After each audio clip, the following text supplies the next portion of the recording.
Hi everyone, welcome back to my channel. இன்றைக்கி வீடியோவில் எல்லா டிஃபன் வெரைட்டிஸ் கூடயும் சேர்த்து சர்வ் பண்ணுற மாதிரி நல்ல ஒரு டேஸ்டியான கிரேவி ரெசிபி எப்படி செய்யுதுன்னு பார்க்கலாம்.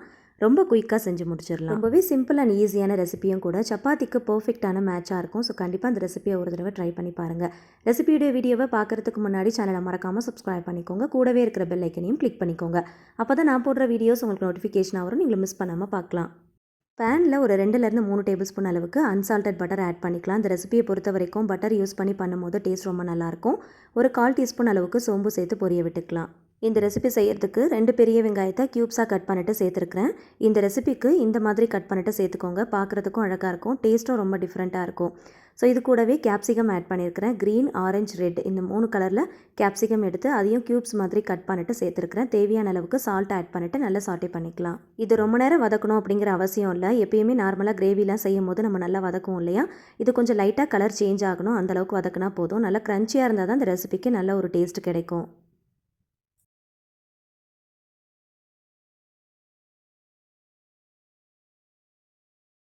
மூணு தக்காளி பழத்தை நல்லா ஸ்மூத்தான பேஸ்ட்டாக அரைச்சிட்டு இது கூட சேர்த்துக்கலாம். 2 பெரிய வெங்காயம் எடுக்கிறீங்க அப்படின்னா 3 பழம் தக்காளி எடுத்துக்கோங்க. கொஞ்சம் கூட புளிப்பு இல்லாத தக்காளியாக பார்த்து எடுத்துக்கோங்க.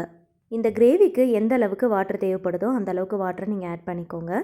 ஆட் பண்ணிவிட்டு மூடி போட்டு கரெக்டாக ஒரு 10 நிமிஷத்துக்கு நல்லா குக் பண்ணிக்கோங்க. 10 நிமிஷம் கழித்து ஓப்பன் பண்ணி பார்த்தீங்கன்னா தக்காளியோட கலர் நல்லா சேஞ்ச் ஆகிருக்கும். பச்சை வாசனை எல்லாம் போனதுக்கப்புறமா 1/4 ஸ்பூன் மஞ்சள் தூள், கலருக்காகவும் காரத்துக்காகவும் 1 டீஸ்பூன் அளவுக்கு காஷ்மீரி மிளகாய் தூள், கூடவே 2 டீஸ்பூன் அளவுக்கு கறி மசால் தூள் ஆட் பண்ணிக்கோங்க. சேர்த்துட்டு நல்லா மிக்ஸ் பண்ணி விட்டுக்கலாம். உப்பு காரம் கரெக்டாக இருக்கான்னு செக் பண்ணி பார்த்துக்கோங்க. தேவைப்பட்டால் இந்த ஸ்டேஜில் கூட நீங்கள் ஆட் பண்ணிக்கலாம். நல்லா மிக்ஸ் பண்ணிவிட்டு மூடி போட்டு அகைன் ஒரு 10 நிமிஷத்துக்கு நல்லா குக் பண்ணிக்கோங்க.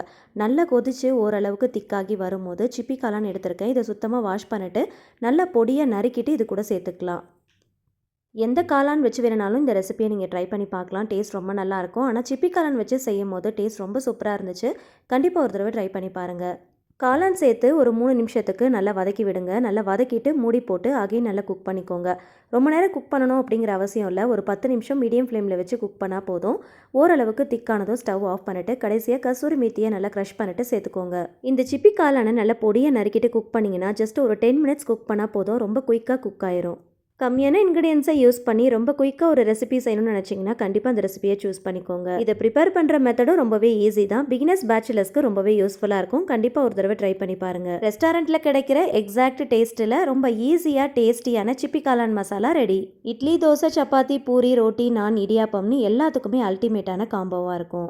சப்பாத்திக்கு ரொம்பவே பர்ஃபெக்டாக மேட்ச் ஆகும். கொஞ்சம் டிஃப்ரெண்ட்டாக ஏதாவது ட்ரை பண்ணணும்னு நினைக்கிறப்போ கண்டிப்பாக அந்த ரெசிபியை மறக்காமல் ஒரு தடவை ட்ரை பண்ணி பாருங்கள். உதிரியாக வடித்த பாஸ்மதி ரைஸை இதில் சேர்த்து நல்லா மிக்ஸ் பண்ணிவிட்டு லஞ்ச் பாக்ஸுக்கு கூட நீங்கள் பேக் பண்ணிக்கலாம். அதுவுமே ரொம்ப நல்லாயிருக்கும். இந்த மாதிரி இன்னும் நிறைய ரெசிபீஸ் நம்மளுடைய சேனலில் இருக்குது. டைம் கிடைக்கும் போது செக் பண்ணி பாருங்கள். செக் பண்ணிவிட்டு ட்ரை பண்ணி பாருங்கள். வீடியோ பிடிச்சா மறக்காமல் லைக் பண்ணுங்கள். ஃப்ரெண்ட்ஸ் அண்ட் ஃபேமிலிஸ் கூட ஷேர் பண்ணிக்கோங்க. இந்த மாதிரி இன்னும் ஈஸியான, டேஸ்டியான, டிஃப்ரெண்ட்டான ரெசிபீஸ்க்கு என்னுடைய சேனலை மறக்காமல் சப்ஸ்கிரைப் பண்ணிவிட்டு தொடர்ந்து சப்போர்ட் பண்ணுங்கள். Thank you so much. கீப் வாட்சிங்.